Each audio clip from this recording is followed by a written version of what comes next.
और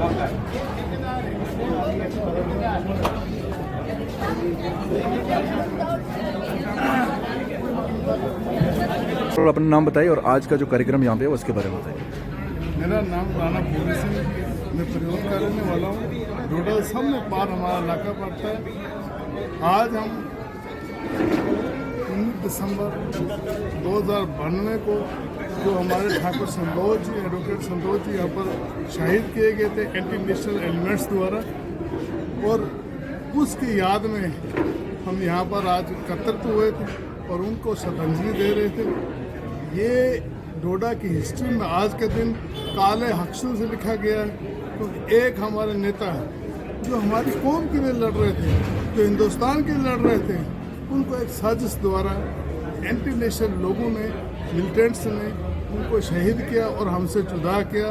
उनकी एक खास सोच थी उस वक्त, वो चाहते थे जो एंटी नेशनल लोग हैं, चाहे वो अपर ग्राउंड थे, चाहे और ग्राउंड थे, चाहे वो आर्मड थे, जिनके पास हथियार थे, सबकी एक साजिश थी कैसे डोडा से हिंदू का पलायन किया जाए।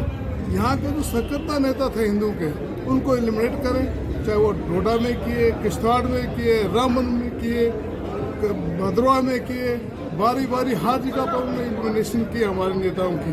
उनकी जो सोच थी, नेगेटिवनेस जो थी, उसकी वजह से हमारे बहुत सारे लोगों ने जाने गई, लेकिन उससे हमें एक सबक भी मिला कि हमें यूनाइटेडली उनका फेस किया और यहाँ से माइग्रेशन नहीं हुई, डोडा से कोई माइग्रेशन नहीं हुई।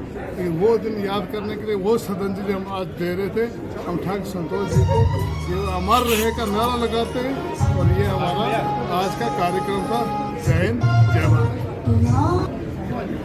और सर थोड़ा सा बताइए, आज जो यहाँ पे श्रद्धांजलि दिवस हुआ थोड़ा इसके बारे में।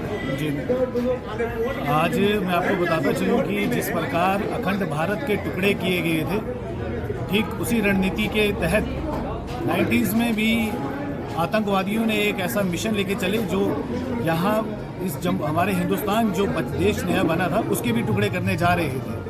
उसी कार्य में उन्होंने कश्मीर में उनको कामयाबी मिली, जिसके तहत उन्होंने कश्मीरी पंडितों को और कश्मीरी हिंदुओं को वहाँ से भगाया, पलायन करने के लिए मजबूर कर दिया।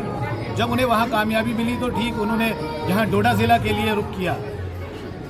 जब डोडा में नरसंहार होना शुरू हो गया तो लोगों ने भी यहाँ से पलायन करना शुरू कर दिया। लेकिन ठीक उसी समय हम सब तो किसी माँ के लाल हैं, लेकिन जिस धरती पे हम रहते हैं उसे भी हम माँ कहते हैं। इसी माँ के लाल जो शहीद संतोष ठाकुर जी सामने आए, और मुझे आज भी याद है कि जब लोग यहाँ से भाग रहे थे तो यहाँ से पार एक गाँव है खलैनी, वो वहाँ पे गए और उन्होंने लोगों से ये रिक्वेस्ट की कि कोई यहाँ से नहीं भागेगा। हम जिस धरती पे रहते हैं हम उसे अपनी माँ कहते हैं, और हम अपनी माँ को उन आतंकवादियों के हाथ में कैसे दे दें। अगर हमें उसकी रक्षा करने के लिए अपने प्राणों की आहुति भी देनी पड़े तो हम उसके लिए भी तैयार हैं। हम जिएंगे भी तो इसी धरती पे, मरेंगे भी तो इसी धरती पे। और उन लोगों को वहाँ से वो यहाँ लेके आए, ठीक उसी जोश और उसी जज्बे से उन्होंने यहाँ पे आतंकवादियों के खिलाफ काम किया, और उसी जज्बे का रिजल्ट है आज कि यहाँ पे देशभक्त समाज और हिंदू समाज एक आज़ादी की सांस ले रहा है।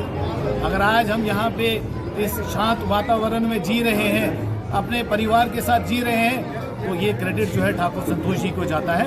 उसी के चलते जब उन्होंने आतंकवादियों के खिलाफ एक जंग शुरू कर दी तो आतंकवादियों के निशाने पे वो आ गए और उनकी निर्मम हत्या कर दी गई। लेकिन एक बहुत बड़ी सौगात यहाँ के सनातनियों को उन्होंने दी, एक खुशी की ज़िंदगी और अपनी ही धरती पर अपने परिवार को जीने का मौका मिला।